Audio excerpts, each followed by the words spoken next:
రాష్ట్రపతి ప్రణబ్ ముఖర్జీ శీతాకాల విడిది ముగిసింది. కాసేపట్లో హకీంపేట విమానాశ్రయం నుంచి ప్రణబ్ ముఖర్జీ ఢిల్లీ బయలుదేరి వెళ్లనున్నారు. దక్షిణాది విడుదలలో భాగంగా 10 రోజుల పర్యటన నిమిత్తం చేరుకున్నారు.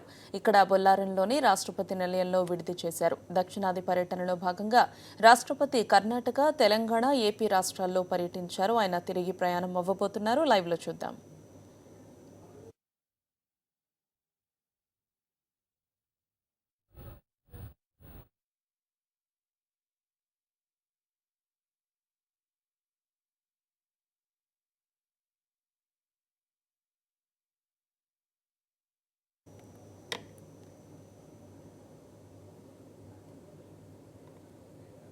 రాష్ట్రపతి ప్రణబ్ ముఖర్జీ శీతాకాల విడిది ముగిసింది. కాసేపట్లో హకీంపేట్ విమానాశ్రయం నుంచి ప్రణబ్ ముఖర్జీ ఢిల్లీ బయలుదేరి వెళ్లనున్నారు. దక్షిణాది విడిదిలో భాగంగా 10 రోజుల పర్యటన నిమిత్తం ఆయన ఇక్కడికి చేరుకున్నారు. ఇక్కడ బొల్లారంలోని రాష్ట్రపతి నిలయంలో విడిది చేశారు.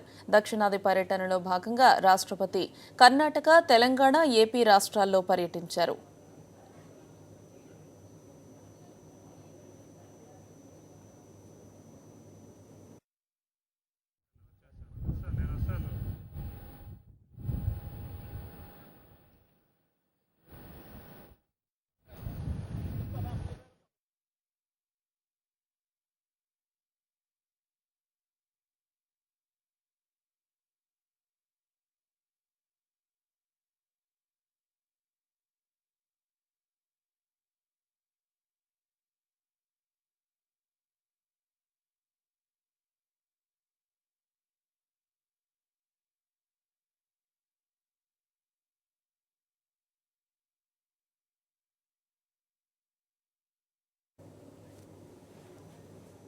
రాష్ట్రపతి ఢిల్లీకి బయలుదేరడానికి సంబంధించి మరిన్ని అప్డేట్స్ మా కరెస్పాండెంట్ శ్రీకాంత్ అందిస్తారు. శ్రీకాంత్, చెప్పండి, ఇంకా ఎంతసేపట్లో రాష్ట్రపతి ఢిల్లీకి తిరుగు ప్రయాణం అవుతున్నారు?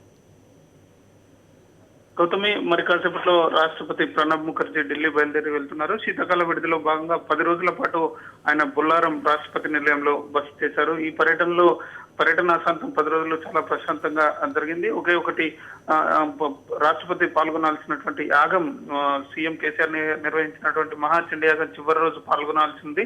అయితే ఆ ప్రోగ్రాము అగ్ని ప్రమాద సంఘటన కారణంగా రాష్ట్రపతి పాల్గొనలేకపోయారు. ఈ మిగిలిన 10 రోజుల కార్యక్రమాలు కూడా అన్ని ప్రశాంతంగా రాష్ట్రపతి నిలయం బొల్లారం నుంచి నిర్వహించారు. మధ్యలో ఒక 2 రోజులు కర్ణాటక, మరో రోజు ఏపీ పర్యటనకు వెళ్ళినటువంటి రాష్ట్రపతి ఈసారి గతంలో ముందెన్నడూ లేని విధంగా అన్ని వర్గాల వారికి, రాజకీయ ప్రముఖులతో పాటు మిగతా రంగాలకు చెందినటువంటి వివిధ రంగాల ప్రముఖులకు కూడా అందరికీ అపాయింట్మెంట్ ఇవ్వడం, వారు చెప్పినటువంటి సమస్యలను వింటూ వాటికి మార్గనిర్దేశకాలు చేస్తూ ఉన్నారు. అయితే గత ఏడాది వచ్చినప్పుడు 2 రాష్ట్రాల మధ్య కొంత సంఘర్షణ పూర్తయినటువంటి వాతావరణం ఉంటే ప్రస్తుతం అదేమీ లేకుండా కూడా ఇద్దరు ముఖ్యమంత్రులు మొన్న గవర్నర్ రాష్ట్రపతి గౌరవార్థం ఇచ్చినటువంటి రాజభవన్ లో విందులో కూడా ఇద్దరు సీఎంలు కలిసి మాట్లాడుకోవడం, సమస్యలపై చర్చించుకోవడం, ఒక సామరస్యమైన పూరిత వాతావరణం ఈసారి రాష్ట్రపతి పర్యటనలో కనిపించింది. దాదాపుగా ప్రముఖులందరూ, వివిధ రంగాలకు చెందినటువంటి ప్రముఖులు కూడా రాష్ట్రపతిని కలిసి వివిధ సమస్యలపై చర్చించారు. నిత్యం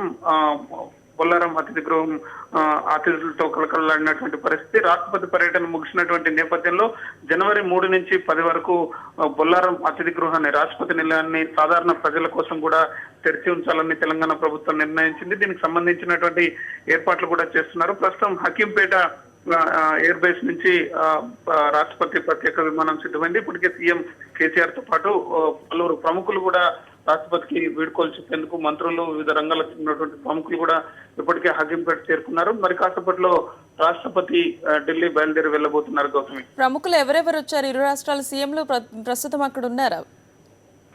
తెలంగాణ సీఎం కేసీఆర్ తో పాటు మంత్రులు, వివిధ రంగాలకు చెందినటువంటి ఐఏఎస్, ఐపీఎస్ అధికారులతో పాటు ఇతర ప్రముఖులు కూడా ప్రోటోకాల్ అధికారులు పంపించినటువంటి సమాచారం మేరకు అరగంట కిందనే ఇప్పటికే హకీంపేట చేరుకున్నారు. సీఎం కేసీఆర్ కూడా అక్కడ చేరుకుని మంత్రులందరితో మాట్లాడుతున్నారు. మరి కాసేపట్లో షెడ్యూల్ ప్రకారం 11:30కు రాష్ట్రపతి ఇక్కడి నుంచి బయలుదేరుతారు. ఆ మేరకు ఏర్పాట్లు కూడా జరిగాయి. మరి కాసేపట్లో రాష్ట్రపతి చేరుకోగానే సెండ్ ఆఫ్ కార్యక్రమంలో గవర్నర్ నరసింహన్ తో పాటు సీఎం కేసీఆర్, అలాగే ఇతర మంత్రులు, ఇతర ప్రముఖులు కూడా రాష్ట్రపతికి సాదర వీడ్కోలు చెప్పేందుకు అన్ని ఏర్పాట్లు సిద్ధమైనటువంటి పరిస్థితి కనిపిస్తుంది. Gautami, right Srikanth, thank you. రాష్ట్రపతి హకీంపేట్ విమానం